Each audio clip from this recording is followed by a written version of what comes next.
Bulletin details చూద్దాం. తాము అధికారంలోకి వస్తే చంద్రబాబుకు ఊడిగం చేసే పోలీస్ అధికారుల యూనిఫామ్ తీయించి చట్టం ముందు నిలబెడతామంటూ మాజీ సీఎం వైసీపీ అధినేత వైఎస్ జగన్మోహన్ రెడ్డి చేసిన వ్యాఖ్యలపై రామగిరి ఎస్ఐ సుధాకర్ యాదవ్ రియాక్ట్ అయ్యారు.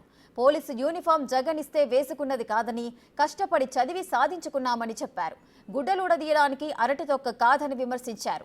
నిజాయితీగా ఉంటాం, నిజాయితీగా చస్తామన్నారు. తాము అడ్డదారులు తొక్కమంటూ జగన్ కు కౌంటర్ అటాక్ చేశారు రామగిరి ఎస్ఐ సుధాకర్ యాదవ్.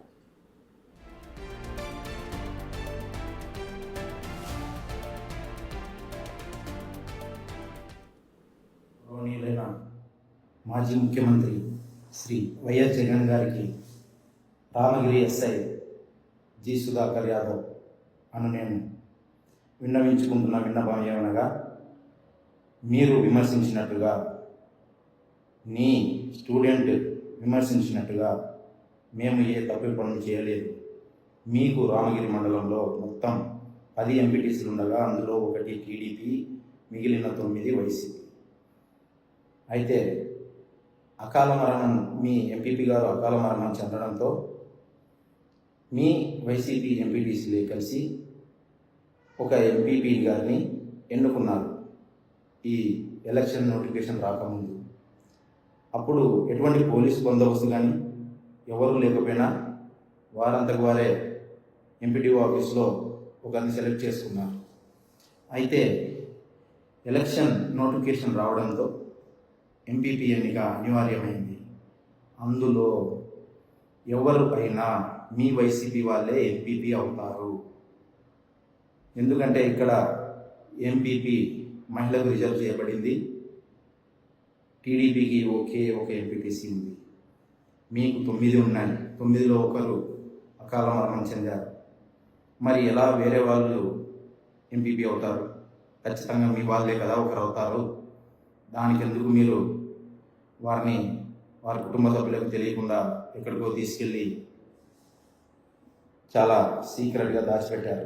సరే, దాచిపెట్టారు. పోలీస్ ప్రొటెక్షన్ అడిగారు. మా ఉన్నతాధికారుల ఆదేశాల మేరకు 200 మంది పోలీస్ బలగాలతో ఒక ఎస్పీ గారి పర్యవేక్షణలో 4 డిఎస్పీ స్థాయి అధికారులు, దాదాపు 10 మంది సిఐలు, 15 మంది ఎస్ఐలు బందోబస్తు నిర్వహించారు. మీ ఎంపీటీసీలను తీసుకొని రావడం కోసమని ఒక డిఎస్పీ స్థాయి అధికారిని, ఒక ఇన్స్పెక్టర్ గారిని, 3 ఎస్ఐల్ని, సిబ్బందిని ఇచ్చి 7 పోలీసు వాహనాలలో మీరు చెప్పిన ప్రదేశానికి, బాగేపల్లి టోల్ ప్లాజా దగ్గరకు, అంటే రామగిరికి 84 కిలోమీటర్ల దూరంలో ఉన్న బాగేపల్లి టోల్ ప్లాజా దగ్గరకు వస్తే మీరు ఆ రోజు ఉద్దేశపూర్వకంగా ఎన్నిక వాయిదా వేయాలనే ఉద్దేశంతో మీరు దాదాపు 11 గంటలకు వచ్చి 11 గంటల 21 నిమిషాలకు పోలీసులకు అప్పగించారు.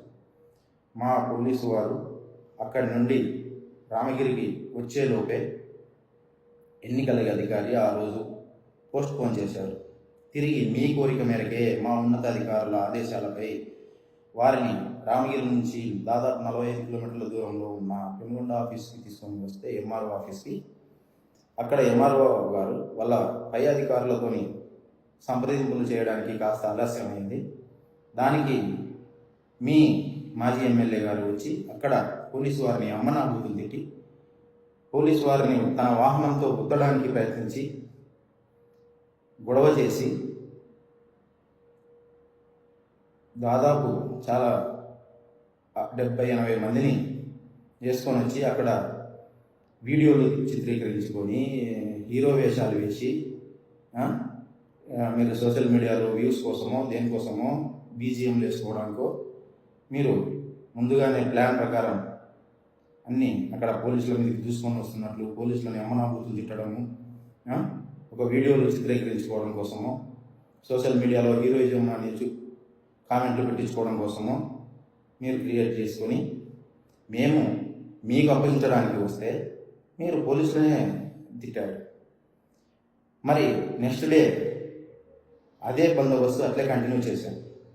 కానీ మీరు ప్రజాస్వామ్యాన్ని ఆభాసుపాలు చేస్తూ పోలీసు వ్యవస్థకి చెడ్డ పేరు తెచ్చేలాగా పోలీసు వ్యవస్థని తప్పుదారి పట్టించేలాగా, కోర్టులను తప్పుదారి పట్టించేలాగా మీరు మీ సభ్యులను తీసుకొని రామేశ్వరం వెళ్ళామని అక్కడ సముద్ర తీరాన ఒక వీడియో పెట్టించారు.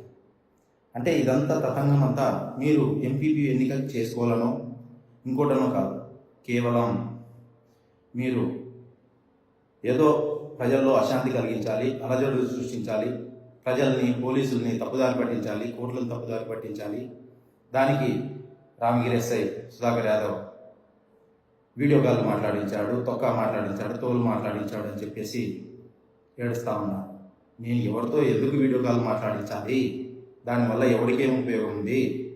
దానివల్ల నో యూజ్, ఎవరికి ఉపయోగం లేదు. ఎవడైనా అందులో మిగిలిన 8 మంది ఎంపీటీసీలలోనే ఒకరు, వైసీపీ ఎంపీటీసీలోనే ఒకరు ఎంపీపీ అవుతారు. ఆ విషయం మీకు తెలుసు. కానీ అనవసరమైన మీ రాజకీయ భవిష్యత్తు కోసం చేశారో దేనికోసం చేశారో నాకు తెలియదు, కానీ ఇది మాత్రం తప్పు. ప్రజలు